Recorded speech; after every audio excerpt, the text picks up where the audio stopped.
भाजपा ने आम आदमी पार्टी को दिल्ली में जीत का चौका लगाने से रोक दिया है। अब तक के परिणाम में भाजपा बहुमत का आंकड़ा पार कर गई है। यहां 27 साल बाद भाजपा ने सत्ता में वापसी की है। 27 साल पहले भाजपा की सुषमा स्वराज 52 दिन के लिए दिल्ली की मुख्यमंत्री बनी थी। दिल्ली विधानसभा चुनाव में आम आदमी पार्टी के कई नेता इतिहास रचने और अपने पुराने रिकॉर्ड को मजबूत करने की कोशिश में जुटे थे। इस रेस में आतिशी कैबिनेट के 5 मंत्री भी शामिल थे। इनमें 4 मंत्रियों ने जीत का स्वाद चखा है, लेकिन ग्रेटर कैलाश सीट से चौथी बार चुनाव मैदान में उतरे सौरभ भारद्वाज को हार का सामना करना पड़ा। दिल्ली में आम आदमी पार्टी की पहली बार साल 2013 में बनी सरकार में सौरभ भारद्वाज मंत्री बने थे। हालांकि दूसरी सरकार में उन्हें जगह नहीं मिली।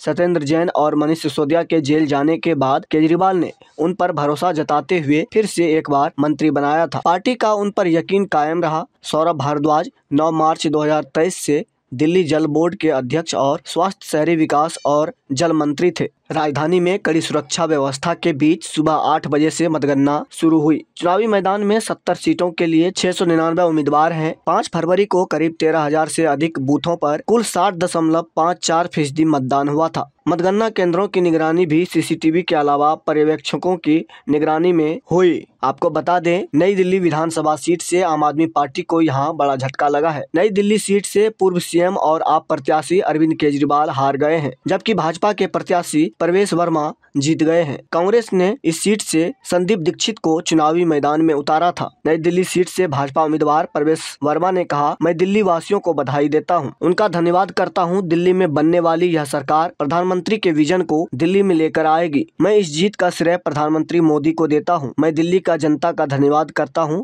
यह जीत प्रधानमंत्री मोदी और दिल्ली की जनता की जीत है। बता दें, लगातार 3 बार इस सीट का प्रतिनिधित्व करने वाली दिवंगत पूर्व मुख्यमंत्री शीला दीक्षित को 2013 विधानसभा चुनाव में शिकस्त देकर अरविंद केजरीवाल दिल्ली की सत्ता पर काबिज हुए थे। उन्होंने लगातार 3 बार इस विधानसभा का प्रतिनिधित्व किया था। वही कालकाजी विधानसभा सीट से आप प्रत्याशी आतिशी चुनाव जीत गई है। उन्होंने भाजपा प्रत्याशी रमेश बिधूड़ी को हराया है। बता दें कि कालकाजी सीट सबसे चर्चित सीटों में शामिल है। इस बार आम आदमी पार्टी ने कालकाजी सीट से मुख्यमंत्री आतिशी को टिकट दिया। वहीं कांग्रेस ने पूर्व विधायक अलका लांबा को उतारा। इन चेहरों के कारण कालकाजी सीट एक बार फिर हॉट सीट बन गई। वहीं भाजपा ने यहां से रमेश बिधूड़ी को टिकट दिया। कालका सीट से उम्मीदवार बनाए गए बिधूड़ी अपने बयानों की वजह से विवादों में रहते हैं। वहीं जंगपुरा सीट से आप प्रत्याशी मनीष सिसोदिया हार गए हैं। भाजपा के प्रत्याशी तरविंदर सिंह मारवा ने यहां से जीत दर्ज की है। हार के बाद आम आदमी पार्टी नेता और जंगपुरा विधानसभा क्षेत्र से उम्मीदवार मनीष सिसोदिया ने कहा, जंगपुरा के लोगों ने बहुत प्यार दिया, लेकिन लगभग 600 वोट से हम पीछे रह गए।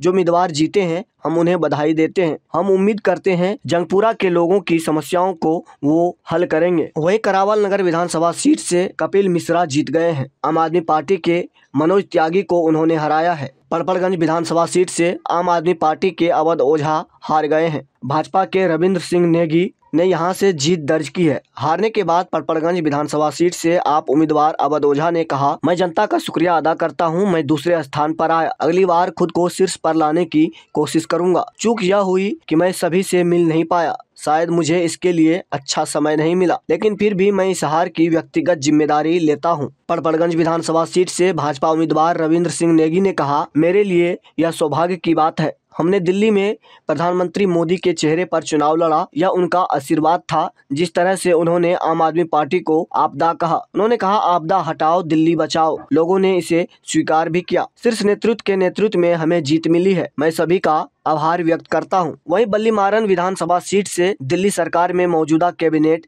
इमरान हुसैन बल्लीमारन सीट से जीत दर्ज की है। भाजपा के प्रत्याशी कमल बागड़ी को उन्होंने हराया है। इमरान हुसैन के सरकार के मंत्री होने के चलते यह सीट हॉट सीट भी बनी हुई थी। कांग्रेस की तरफ से हारून यूसुफ चुनावी मैदान में है। हारून यूसुफ भी दिल्ली सरकार में पहले मंत्री रह चुके हैं, इसलिए इस सीट के रिजल्ट पर हर किसी की नजर है। आपको बता दें कि बाबरपुर विधानसभा सीट के रुझानों में आप पार्टी के प्रत्याशी गोपाल राय जीत गए हैं। भाजपा के प्रत्याशी अनिल वशिष्ठ हार गए हैं। गोपाल राय पिछले 10 साल से केजरीवाल की सरकार में कैबिनेट मंत्री भी रहे, जिसके चलते यह सीट काफी चर्चा में रही। इसलिए इस सीट के चुनाव परिणाम को लेकर भी लोगों में उत्सुकता देखने को मिली। इसके अलावा शकूरपुर बस्ती विधानसभा सीट से भाजपा के प्रत्याशी करनेल सिंह शकूर बस्ती सीट से जीत गए हैं। आम आदमी पार्टी के प्रत्याशी सत्येंद्र जैन को उन्होंने हराया है। शाहीन बाग को लेकर के विवादों में रही ओखला विधानसभा सीट आम आदमी पार्टी के प्रत्याशी अमातुल्लाह खान की जीत हुई है। भाजपा के मनीष चौधरी को उन्होंने हराया है। इसके अलावा रुझानों में बिजवासन विधानसभा सीट से भाजपा प्रत्याशी कैलाश गहलोत जीत गए हैं। आम आदमी पार्टी के प्रत्याशी सुरेंद्र भारद्वाज को उन्होंने हराया है। इसके अलावा रोहिणी विधानसभा सीट से भाजपा प्रत्याशी विजेंद्र गुप्ता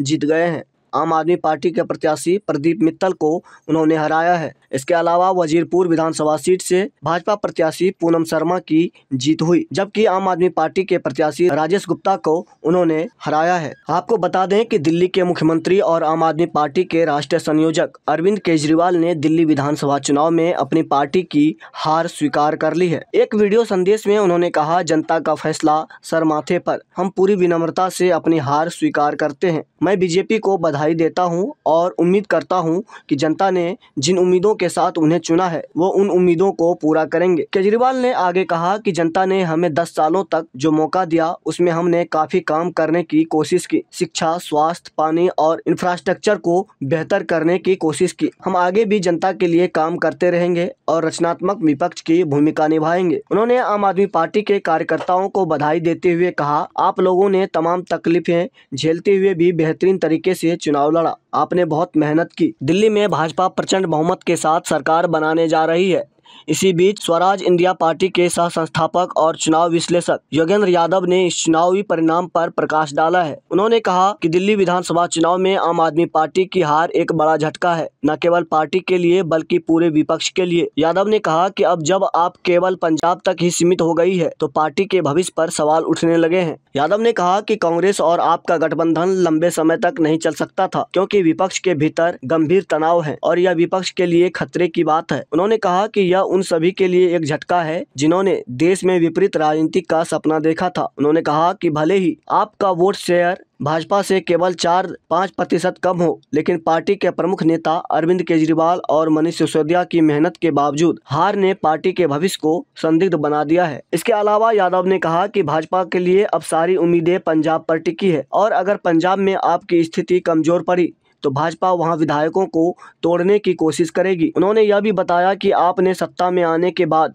वैकल्पिक राजनीति छोड़ दी और सिर्फ कल्याणकारी योजनाओं पर ध्यान केंद्रित किया, जो अब संतृप्त हो चुकी है। यादव ने यह भी कहा कि भाजपा अब सिर्फ जीतने के लिए नहीं बल्कि देश में पूर्ण प्रभुत्व स्थापित करना चाहती है। उन्होंने कहा कि अब विपक्ष के लिए यह चुनौती और भी कठिन हो गई है, क्योंकि भाजपा की हालिया जीत से उसकी शक्ति और बढ़ी है। आखिर में यादव ने यह भी बताया कि आपके वोटों में कमी का कारण यह हो सकता है कि पहले मोदी समर्थक जिन्होंने लोकसभा में भाजपा को वोट दिया था, अब विधानसभा चुनाव में आपका समर्थन कर रहे थे, लेकिन इस बार वे भाजपा के साथ रहे। उन्होंने यह भी कहा कि शराब घोटाले और शीश महल विवाद के कारण आपकी ईमानदार छवि को नुकसान हुआ है। साथ ही दिल्ली सरकार के उपराज्यपाल के साथ झगड़ों ने भी पार्टी की चुनावी विफलता में योगदान दिया है। बता दें कि चुनाव आयोग द्वारा अभी तक के जारी आंकड़ों के अनुसार 70 विधानसभा सीटों में भारतीय जनता पार्टी 40 सीट पर जीत हासिल कर ली है और 8 सीट पर आगे चल रही है। वहीं आम आदमी पार्टी 17 सीटों पर जीत हासिल कर चुकी है, जबकि केवल 5 पर आगे चल रही है। दिल्ली में सत्ता परिवर्तन की लहर को देखते हुए उपराज्यपाल वीके सक्सेना के निर्देश पर दिल्ली सरकार के सामान्य प्रशासन विभाग जीएडी ने एक आदेश जारी किया है। इसमें सचिवालय के दस्तावेजों की सुरक्षा संबंधी चिंताओं का जिक्र करते हुए कहा कि विभाग की अनुमति के बिना कोई भी फाइल, दस्तावेज, कंप्यूटर, हार्डवेयर आदि दिल्ली सचिवालय परिसर के बाहर नहीं ले जाया जा सकता है। साथ ही सभी विभागों, एजेंसियों और मंत्री परिषद के कैंप कार्यालयों को निर्देश दिया गया है कि वे विभाग की अनुमति के बिना कोई भी रिकॉर्ड या फाइल न हटाएं।